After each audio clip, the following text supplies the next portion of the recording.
जय हिंद साथियों, मैं चंदा। आज हम क्लास 6 के एनसीईआरटी ज्योग्राफी का चैप्टर नंबर 6 जो है हमारा देश भारत, ये इसके बारे में जानेंगे। यानी जो हमारा देश भारत है, आज इसके बारे में जानेंगे। इसके भौगोलिक विस्तार के बारे में जानेंगे।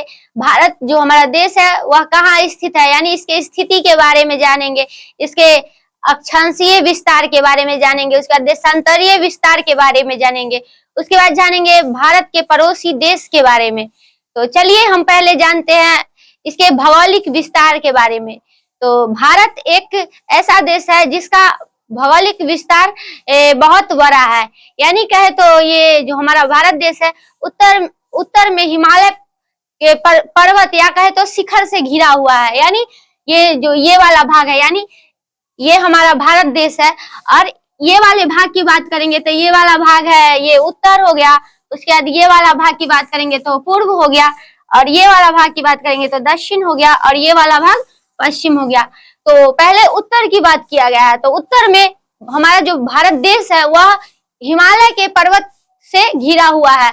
उसके बाद हम पश्चिम की बात करेंगे तो पश्चिम में अरब सागर से घिरा हुआ है, इसको याद रखिएगा। उसके बाद हम पूर्व की बात करते हैं। जो हमारा देश भारत है वह पूर्व में बंगाल की खाड़ी से घिरा हुआ है, तो इसको याद रखिएगा। उसके बाद दक्षिण, तो दक्षिण में हिंद महासागर से घिरा हुआ है। यानी जो हमारा देश भारत है वह उत्तर में हिमालय पर्वत, उसके बाद पश्चिम में कहे तो अरब सागर, उसके बाद पूर्व में कहे तो बंगाल की खाड़ी, और ये दक्षिण में कहे तो हिंद महासागर से घिरा हुआ है, तो इसको याद रखिएगा। उसके बाद हम जानते हैं भारत के एक और अन्य नाम से जानते हैं इसके बारे में। तो हमारा जो देश भारत है उसको हम प्रायद्वीपीय भारत के नाम से भी जानते हैं।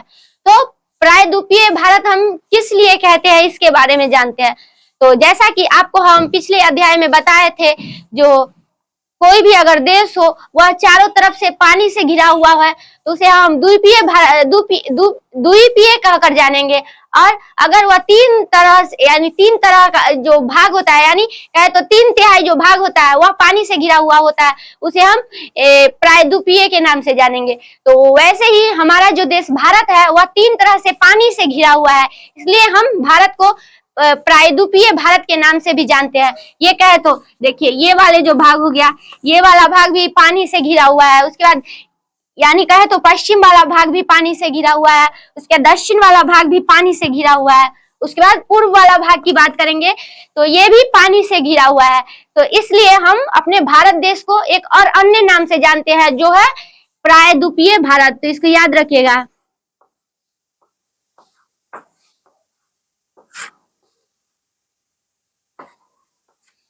यानी कहे तो प्रायद्वीपीय भारत, तो इसको याद रखिएगा। उसके बाद हम अब आगे चलते हैं। यानी कहे तो हमारा जो देश भारत है वह कहाँ स्थित है इसके बारे में जानेंगे। यानी कि कहे तो पिछले अध्याय में हम आपको बताए थे पृथ्वी का एक वास्तविक स्वरूप जो ग्लोब था, और इसमें हम आपको भारत देश के स्थिति के बारे में बताए हैं जो कहाँ पर स्थित है। तो अभी हम इसी के बारे में जानेंगे। तो चलिए हम पहले एक ग्लोब बना लेते हैं, उसके बाद आपको बताते हैं।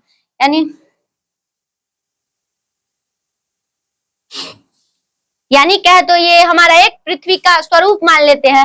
और जैसा कि आपको हम बताए थे, जो हमारा पृथ्वी को 2 बराबर भागों में एक रेखा जो बांटती है, यानी कहे तो पृथ्वी के बीचों बीच 2 बराबर भागों में एक रेखा जो है काटती है, और कहे तो इस रेखा का नाम है विषुवत वृत्त, या कहे तो भूमध्य वृत्त।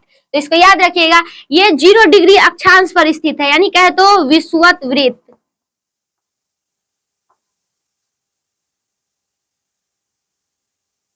और जो ये विषुवत वृत्त है वह पृथ्वी को 2 बराबर भागों में विभाजित करती है। ये वाले भाग को हम उत्तरी गोलार्ध के नाम से जानते हैं।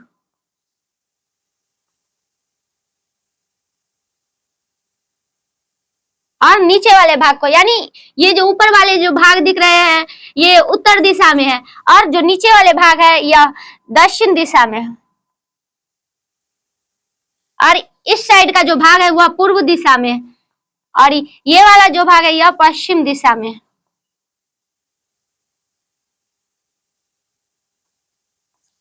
तो हम अब नीचे वाले भाग की बात करेंगे तो इसे हम दक्षिणी गोलार्ध के नाम से जानते हैं।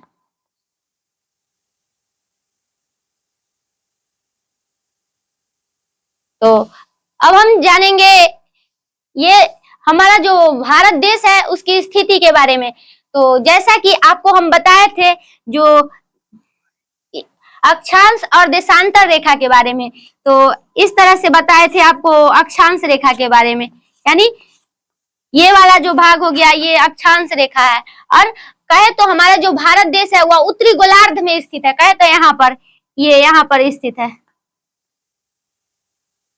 हमारा जो भारत देश है ये उत्तरी गोलार्ध में स्थित है, तो इसको याद रखिएगा।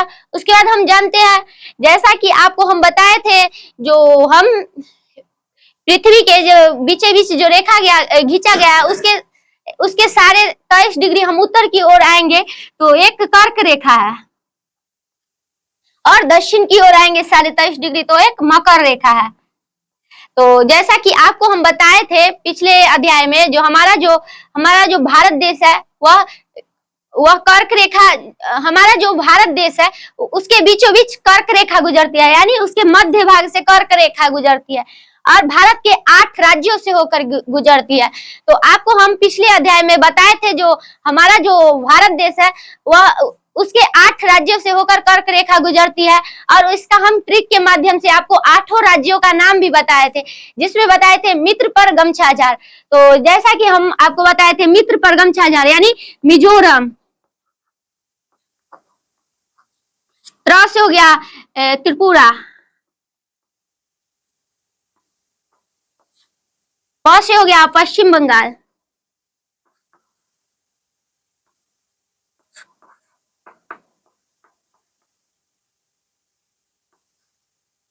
र से हो गया राजस्थान,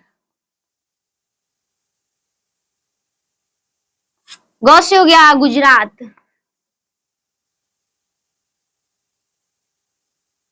म से हो गया मध्य प्रदेश,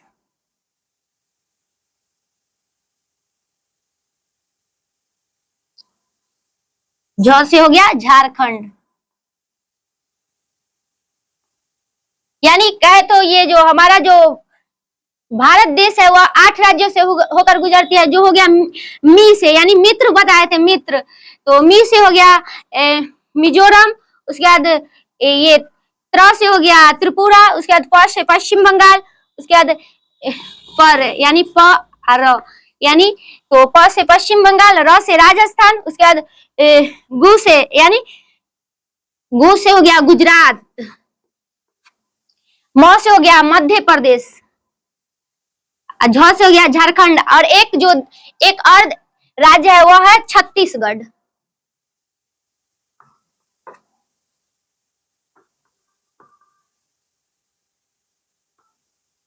यानी ये 8 जो राज्य है, जो हमारे कर्क रेखा जो है ये 8 राज्यों से होकर गुजरती है, तो इसको याद रखिएगा। उसके बाद हम चलिए आगे जानते हैं जो हमारा जो भारत देश है उसके अक्षांशीय विस्तार के बारे में। उसके बाद हम जानेंगे देशांतरीय विस्तार के बारे में। तो चलिए अब हम आपको बताते हैं अक्षांशीय विस्तार, या कहे तो मुख्य भूमि का विस्तार के बारे में जानेंगे। तो दोनों एक ही हुआ। तो अगर आपसे पूछा जाए मुख्य भूमि यानी भारत के मुख्य भूमि का विस्तार कितना है, तो वह हो गया 8 डिग्री 4 मिनट से शुरू होता है। यानी कहे तो ये वाला जो भाग होता है यह 8 डिग्री 4 मिनट से शुरू होता है और खत्म, या कहे तो एंडिंग की बात, तो वह 37 डिग्री 6 मिनट में खत्म होती है। तो इसको याद रखिएगा। अब हम जानते हैं देशांतरीय विस्तार के बारे में, तो या कहे तो मुख्य भूमि का विस्तार। तो चलिए अब इसके बारे में जानते हैं। तो जैसा कि आपको हम बताए थे, जो ये देशांतर रेखा हो गया, और हमारा जो भारत देश है वह पूर्वी देशांतर में स्थित है। तो शुरू होता है, यानी हमारा जो मुख्य भूमि का विस्तार जो शुरू होता है वह 68 डिग्री से लेकर यानी 68 डिग्री से 7 मिनट तक शुरू होता है, यानी यहाँ से शुरू होता है। तो ये वाले भाग हो गया 68 डिग्री 7 मिनट से शुरू होता है, और खत्म की बात करेंगे तो वो 97 डिग्री 25 मिनट में खत्म होता है। तो इसको याद रखिएगा। तो चलिए अब हम जानते हैं भारत के पड़ोसी देश के बारे में, और वह किस देश से कितना सीमा साझा करता है इसके बारे में। तो हम पहले जानते हैं भारत के 7 पड़ोसी देश के बारे में, वह कौन कौन सा है? तो कहे तो हमारे भारत के जो पड़ोसी देश है वह सबसे ज्यादा सीमा साझा करता है बंगाल के साथ, यानी हमारा जो भारत देश है वह बंगाल के साथ सबसे ज्यादा सीमा साझा करता है, बांग्लादेश के साथ सबसे ज्यादा सीमा साझा करता है। उसके बाद सबसे ज्यादा दूसरे नंबर पर सबसे ज्यादा सीमा साझा करने वाले देश की बात करेंगे तो वो हो गया चीन। लेकिन पहले यह तिब्बत भी इसी में आता था, लेकिन चीन जो है वह तिब्बत को अपने कब्जा में कर लिया, तो इसका जो विस्तार हो गया यह अत्यधिक हो गया, तो ये दूसरे नंबर पर सबसे ज्यादा सीमा साझा करने वाला देश हो गया, तो इसको याद रखिएगा। उसके बाद हम अगले देश की बात करेंगे तो वो हो गया पाकिस्तान, तो इसको याद रखिएगा। उसके बाद हम अगले देश की बात करेंगे तो वो हो गया नेपाल, यानी 4 पड़ोसी देश को जान लिए। उसके बाद 3 और पड़ोसी देश के बारे में जानते हैं, जो एक है भूटान, उसके बाद एक म्यांमार, उसके बाद एक और है अफगानिस्तान। तो इस तरह से हमारे जो भारत के 7 पड़ोसी देश है, अब हम इसके बारे में जानेंगे वह कितना किलोमीटर साझा करता है, यानी हमारे जो भारत देश से वह कितने किलोमीटर सीमा साझा करता है, इसके बारे में। तो पहले हम जो अत्यधिक जो देश सीमा साझा करता है हमारे भारत के साथ, इसके बारे में जानेंगे। तो हम पहले बांग्लादेश के बारे में बात करेंगे। तो बांग्लादेश जो है वह 4096 किलोमीटर भारत के साथ सीमा साझा करता है। उसके बाद हम यह जो है वह सबसे अत्यधिक सीमा साझा करने वाला देश है। उसके बाद दूसरे नंबर पर बात करेंगे चीन की, तो चीन जो है 3917 किलोमीटर भारत के साथ सीमा साझा करता है, तो इसको याद रखिएगा। उसके बाद हम आगे जानते हैं जो है पाकिस्तान, तो हमारा जो पाकिस्तान है वह भारत देश के साथ 3310 किलोमीटर सीमा साझा करता है, तो इसको याद रखिएगा। उसके बाद हम अगले देश की बात करेंगे जो है नेपाल, तो नेपाल जो है वह भारत के साथ 1752 किलोमीटर सीमा साझा करता है। उसके बाद अगला देश है म्यांमार, तो म्यांमार जो है वह भारत के साथ 1458 किलोमीटर सीमा साझा करता है। अब हम अगला देश के बारे में जानते हैं जो है भूटान, तो भूटान जो है भारत के साथ 587 किलोमीटर सीमा साझा करता है। अब हम लास्ट देश की बात करेंगे जो है अफगानिस्तान, जो 80 किलोमीटर हमारे भारत के साथ सीमा साझा करता है, तो इसको याद रखिएगा। तो ये जो हमारे जो भारत के जो 7 पड़ोसी देश है, इसके नाम याद रखने का भी एक ट्रिक है, तो हम आपको इसके ट्रिक के माध्यम से इसके जो 7 देश के नाम है इसके बारे में बताते हैं। तो इसका ट्रिक है बचपन में बीए, तो इसके माध्यम से हम 7 देश के बारे में जान सकते हैं। तो चलिए बताते हैं।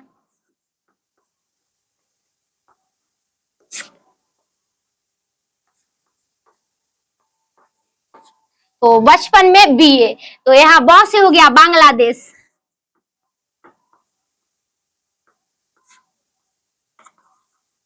तो इसको याद रखिएगा। उसके बाद हम च से बात करेंगे, तो च से हो गया चीन। उसके बाद प से बात करेंगे तो वो हो गया पाकिस्तान। न से हो गया नेपाल। उसके बाद ये बी से बात करेंगे तो भूटान। उसके बाद ए से बात करेंगे तो अफगानिस्तान।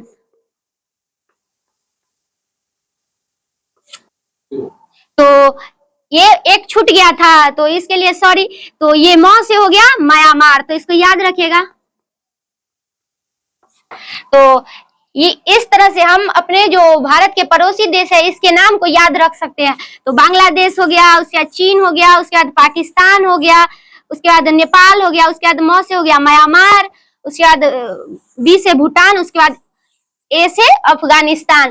तो इस तरह से आप याद रख सकते हैं ताकि याद हो सके, तो इसको याद रखेगा। तो अब हम जानते हैं जो हमारा जो भारत देश है उसमें विभिन्न प्रकार के पठार स्थित है, मरुस्थल स्थित है, पर्वत स्थित है, और कहे तो हमारा जो भारत देश है यहाँ पर वन्य की बात करेंगे तो इसके विभिन्न क्षेत्र में विभिन्न प्रकार के वन उपस्थित है, इसके बारे में जानेंगे। उसके बाद यहाँ जो भारत के जो वन की बात करेंगे तो यहाँ विभिन्न प्रकार के वन से औषधियां उपलब्ध होते हैं, यानी कहे तो प्राचीन समय में ये जो हमारा जो भारत देश है उसके वन से विभिन्न प्रकार के जड़ी बूटियां, औषधियां उपलब्ध कराए जाते थे। और उसके बाद हम जानेंगे भारत में ही अन्य प्रकार के भाषाएं भी बोले जाते थे, यानी विभिन्न क्षेत्रों में विभिन्न प्रकार के भाषाएं बोले जाते थे। तो हम पहले पर्वत की बात करेंगे। तो हमारा जो पर्वत की बात करेंगे तो हिमालय की ओर, यानी उत्तर दिशा में हम चल जाएंगे हिमालय की ओर, तो वहाँ विभिन्न प्रकार के पर्वतें उपस्थित है। उसके बाद हम बात करेंगे मरुस्थल की, यानी भारतीय मरुस्थल की, यानी कहे तो रेगिस्तान की। तो आप राजस्थान, यानी जो हमारा भारत के एक राज्य है राजस्थान, वहां पर भारतीय मरुस्थल स्थित है। यानी कहे तो कोई भी जो मौसम की बात करेंगे, यानी कहे तो अत्यधिक बरसात की बात करेंगे, अत्यधिक गर्मी की बात करेंगे, अत्यधिक ठंडी की बात करेंगे, तो ये सब भी हमारे भारत देश में ही उपस्थित है। तो इसको याद रखिएगा। तो अब हम अगले दिन अगले टॉपिक के बारे में जानेंगे। तब तक इतना ही रहने देते हैं, फिर मिलेंगे। धन्यवाद।